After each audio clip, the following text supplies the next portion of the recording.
Colorado National Guardsman nearly lost his job and his family after a woman accused him of kidnapping and rape.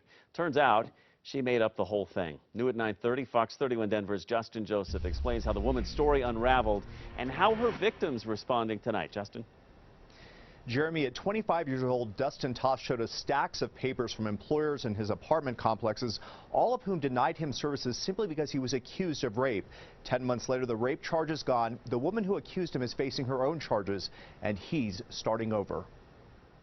The military, for me, is justice. Before that night in November of last year, Dustin Toth's military uniform signified honor.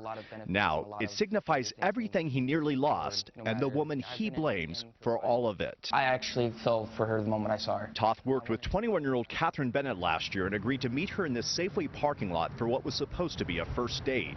He says the date ended the next morning at his home. It was very consensual. We went downstairs, watched movies, and we later became intimate. But being intimate meant something totally different to 21-year-old Bennett.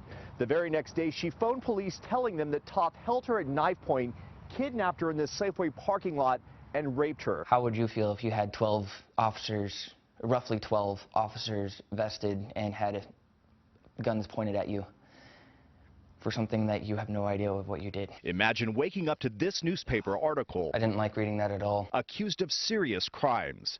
Everyone Toth knew read it. Very hard. It still is hard. I've lost jobs.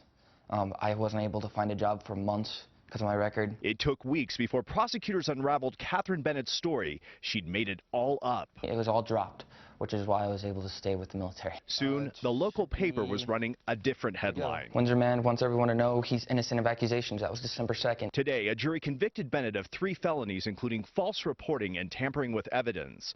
As he sits in the apartment he nearly wasn't approved for, all because of her, he thinks about his reputation and the woman who inexplicably smeared it.